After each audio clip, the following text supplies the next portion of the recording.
Bismillahirrahmanirrahim. Assalamualaikum warahmatullahi wabarakatuh. Perkenalkan, nama saya Aditya Wijaya dengan NIM 302019000017 dan partner saya Dewa Intermastika dengan NIM 302019000068. Kami dari kelas B, program studi Teknik Sipil, Fakultas Teknik, ingin mempresentasikan pengerjaan tugas mata kuliah perancangan bangunan jembatan dengan dosen pengampu Bapak Muhammad Rusli Ahyar, STMT, yang dimana tugas ini sebagai nilai ujian akhir semester genap tahun 2021-2022. Berikut ini lingkup perancangan jembatan baja komposit. Yang pertama, data struktur jembatan. Berisi data-data yang akan digunakan untuk merancang jembatan baja komposit. Data-data ini meliputi panjang gelagar, panjang diafragmanya, dan jumlahnya diafragma. Yang kedua, bahan struktur. Bahan struktur ini adalah bahan yang akan digunakan dalam perancangan jembatan baja komposit. Bahan struktur menggunakan beton dan baja. Baja itu sendiri untuk gelagar jembatannya. Yang ketiga ada analisis beban. Analisis beban yaitu adalah merencanakan suatu beban yang akan terjadi pada struktur jembatan itu. Yang keempat ada beban kombinasi. Beban kombinasi itu adalah beban yang akan dikombinasikan dan atau digabungkan dalam perancangan jembatan baja komposit. Yang kelima, pembebanan jembatan. Pembebanan jembatan ini menggunakan program SAP 2000. Yang terakhir, ada perencanaan struktur bawah jembatan. Perencanaan struktur bawah jembatan ini meliputi detailing dan perencanaan perhitungan pondasi jembatan. Next. Yang pertama, kita membahas data struktur jembatan. Kami merencanakan jembatan ini dengan bentang jembatan 17 meter dan lebar jalannya 7 meter, sedangkan lebar trotoarnya 1 meter dan tinggi trotoarnya 0,2 meter. Jadi, lebar total jembatan ini adalah 9 meter. Kemudian ada jumlah gelagar baja sepanjang B3 5 buah, jarak antara gelagar baja 1,75 meter. Jumlah diafragma sepanjang L 5 buah, jarak antara diafragma yaitu 4,25 meter. Sedangkan tebal slab lantai jembatannya itu adalah 0,2 meter dan tebal lapisan aspal pas overlay 0,1 meter. Next. Kemudian ada data profil baja untuk gelagarnya. Kami menggunakan profil baja HWF dengan dimensi tingginya 800 mm, lebarnya 300 mm, TW-nya 14 mm, dan TF-nya 26 mm. Dan ini adalah data yang kami ambil dari tabel profil baja. Kami gunakan 800 dan 300 ini. Next. Kemudian profil baja untuk diafragmanya. Kami gunakan profil baja C dan ini adalah dimensinya. Kami menggunakan dimensi 300 mm. 300 mm itu tingginya dan B 100 mm sebagai lebarnya, TW-nya 10 mm, TF-nya 16 mm. TW itu kalau digambar ini digambarkan T1 dan TF digambarkan T2. Next, ini adalah data yang kita ambil dari tabel profil baja. Next. Kemudian ini ada model jembatan yang kami buat dalam program SAP. Ini adalah slabnya yang warna biru, slab betonnya setebal 0,2 meter. Lalu ini yang memanjang jajar sumbu X itu adalah gelagarnya, dan yang memanjang dan yang melintang maksudnya yang melintang sejajar sembuye adalah diafragmanya. Oke, next. Yang kedua ada bahan struktur. Kami menggunakan mutu beton K350. Jadi kuat tekan betonnya adalah 29,05 MPa. Dan modulus elastisitasnya 25.332,08 MPa. Angka Poissonnya 0,3, modulus gesernya 1055 MPa, dan koefisien muai panjangnya adalah 1,17 pangkat 10 min 5 derajat Celcius. Kemudian kami menggunakan mutu baja 410 MPa sebagai tegangan tarik bajanya dan 250 MPa sebagai tegangan leleh bajanya. Bisa dikatakan FU-nya 410 MPa, FY-nya 250 MPa. Kemudian untuk spesifikasi berat beton per tulang yaitu 24 kN per meter kubik, berat aspal padatnya 22 kN per meter kubik, berat bajanya 78,5 kN per meter kubik. Oke, next. Yang ketiga ada analisis beban. Kami merencanakan beban berat jembatan itu sendiri dengan faktor beban 1,1 menurut SNI 1725 tahun 2016 dengan judul Bebanan untuk Jembatan. Berat sendiri atau self weight adalah berat bahan dan bagian jembatan yang merupakan elemen struktural ditambah dengan elemen non-struktural yang dipikulnya dan bersifat tetap. Beban berat sendiri balok diafragma pada girder dihitung sebagai berikut. Kita kan panjangnya 17 meter. Jadi ini adalah tumpuan sendi dan ini adalah tumpuan sendi roll sepanjang 17 meter. Lalu berat betonnya sendiri itu 24 kN per meter kubik dan berat bajanya 78,5 kN per meter kubik. Yang kedua ada beban mati tambahan. Kami menyebutnya SDL atau MA. Beban mati tambahan atau superimposed dead load adalah berat seluruh bahan yang menimbulkan suatu beban pada jembatan yang merupakan elemen non-struktural dan mungkin besarnya berubah selama umur jembatan.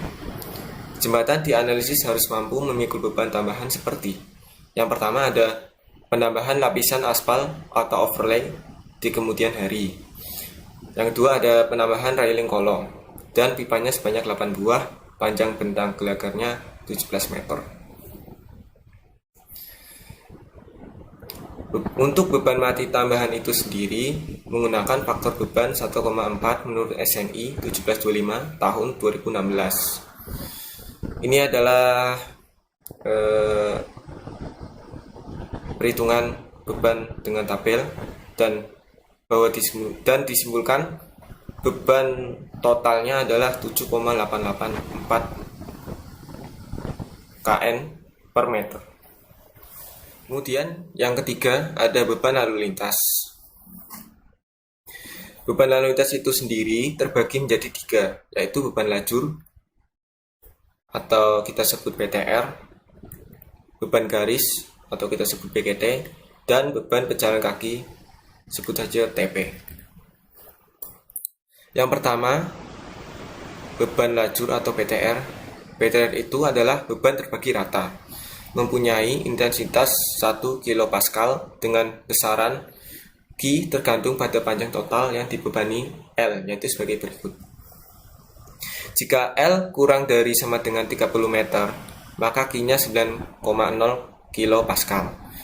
Dan jika L lebih dari 30 meter, maka Q-nya adalah 9,0 kali 0,5 plus 15 per L kilopascal. Jembatan yang kita gunakan adalah 17 meter, maka kita gunakan yang 9,0 kilopascal. Untuk faktor bebannya itu adalah 1,8. Ini menurut SNI 1725 tahun 2016. Ini adalah gambaran pengaplikasian beban lajur dan beban selanjutnya ini. Yang kedua ada beban garis atau kita sebut BGT. Beban garis terpusat atau BGT dengan intensitas P kN per meter harus ditempatkan tegak lurus terhadap arah lalu lintas pada jembatan. Besarnya intensitas P adalah 49 kN per meter. 49 kN per meter adalah kita ambil dari SNI 1725/2016. Jika L-nya 17 meter, faktor beban dinamisnya FBD, kita lihat gambar 28 SNI yang di bawah ini.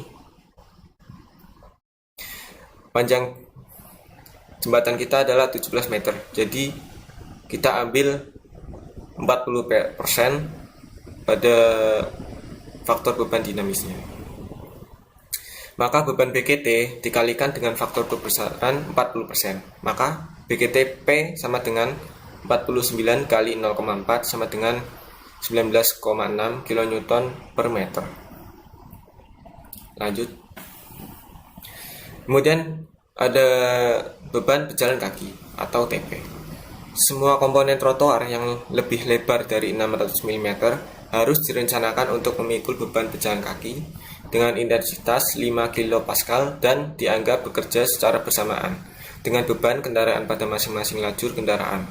Untuk faktor beban pejalan kaki yaitu 1,8 menurut SNI 1725 tahun 2016. Jadi untuk beban pejalan kakinya adalah 5 kPa.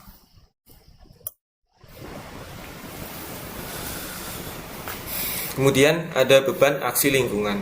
Kami merencanakan untuk beban aksi lingkungan ini adalah beban angin atau EWS.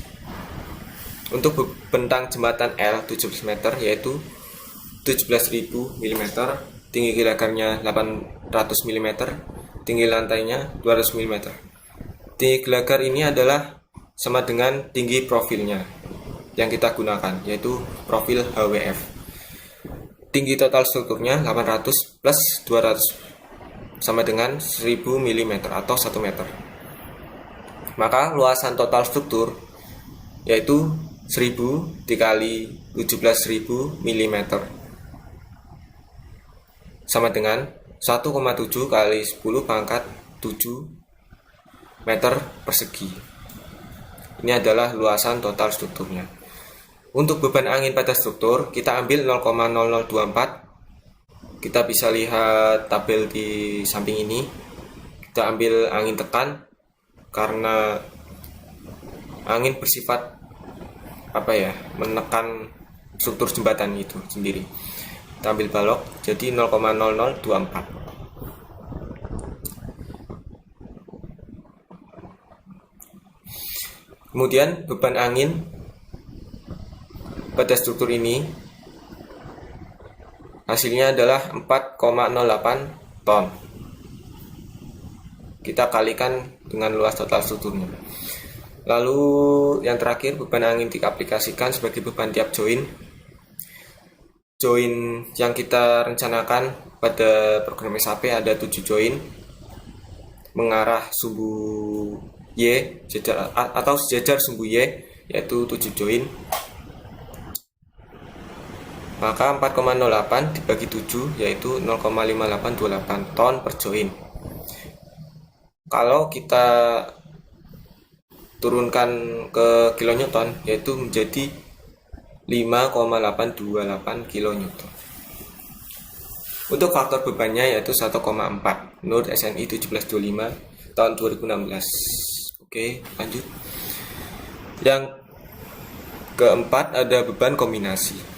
Beban kombinasi ini dan faktor beban menurut SNI 1725 2016.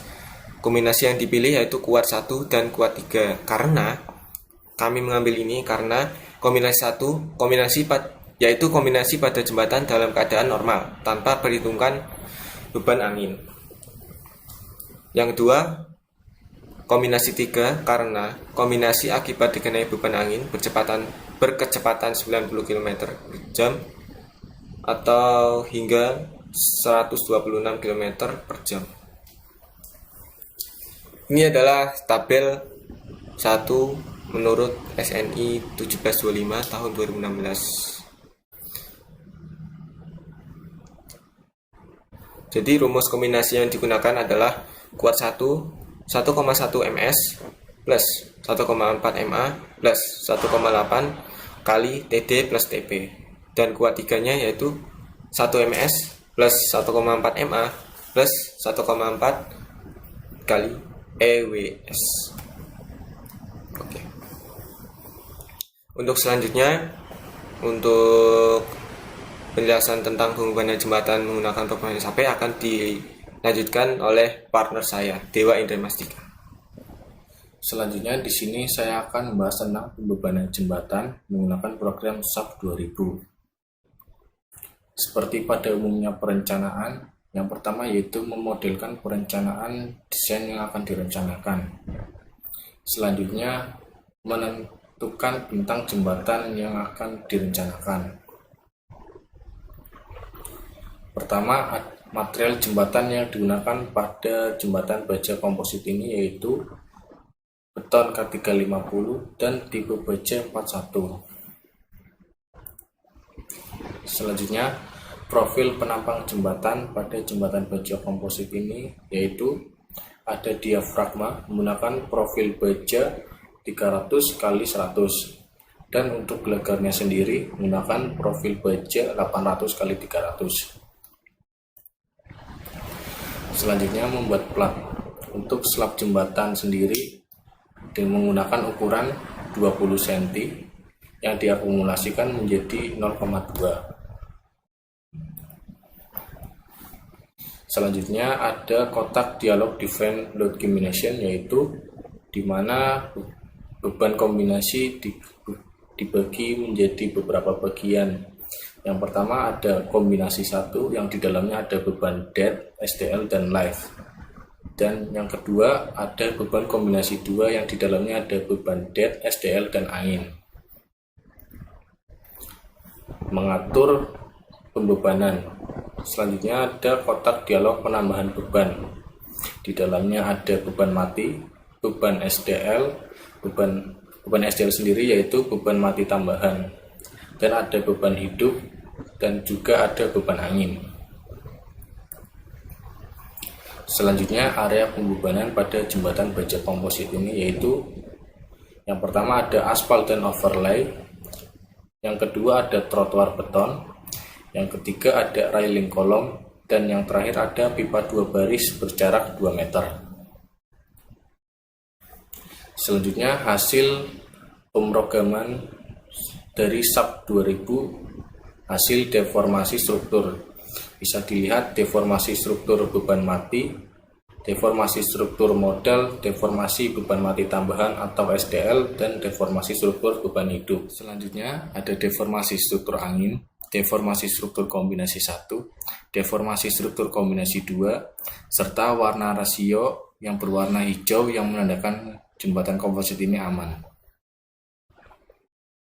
Selanjutnya pada program SAP 2000 hasil dari member force diagram for frame beban mati bisa dilihat ada gaya aksial, gaya lintang, momen puntir, serta hasil momen, yang dimana pada presentasi kali ini yang dipakai yaitu 2 strip 2. Selanjutnya member force diagram for frame beban modal.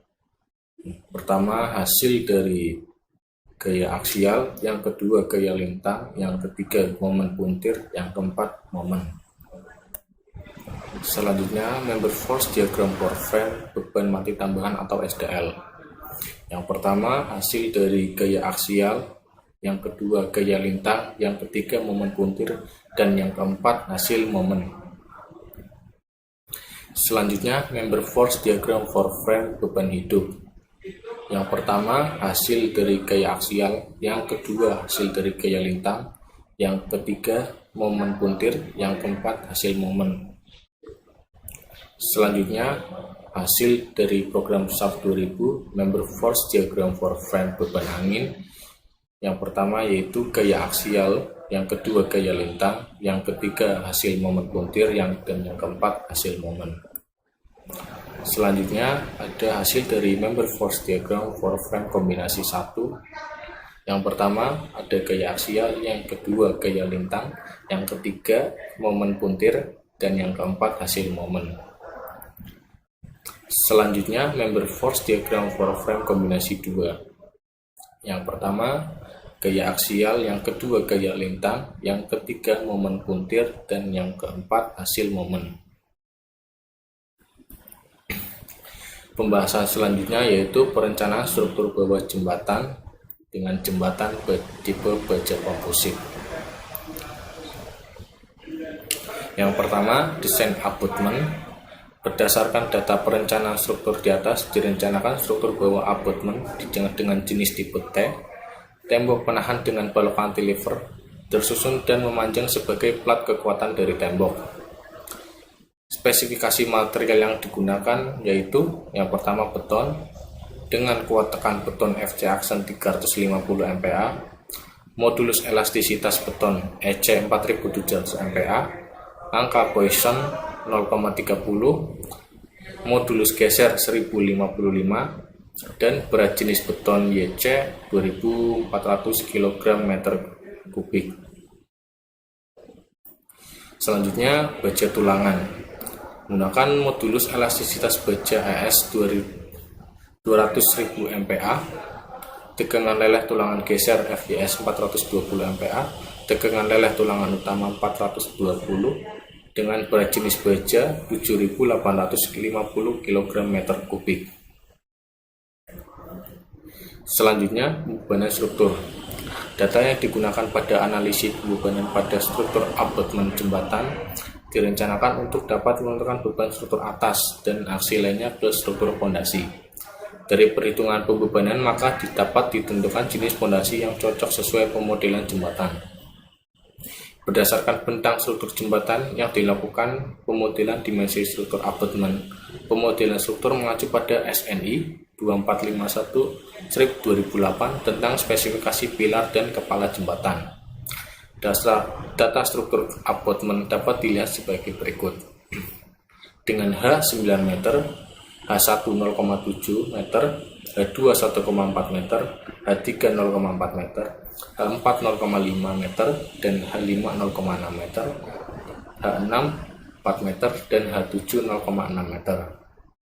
Serta B 5 meter, B1 0,25 meter, B2 1 meter, B3 0,75 meter, B4 0,5 meter, B5 0,5 meter, B6 2 meter, B7 1 meter, dan B8 1,5 meter. Selanjutnya beban akibat tekanan tanah dengan berat kendaraan Q 1,2 ton, berat jenis tanah timbunan 1,6 ton, kohesi tanah timbunan 2,5 ton, sudut geser tanah timbunan 30 derajat dengan tinggi timbunan 9 meter, hasil dari KA 0,333, hasil dari P1 0,4 ton, hasil dari P2 4,79 ton, HA1 36 ton, dan HA2 215,55 ton, dan hasil momen MO 808,65 kN per meter.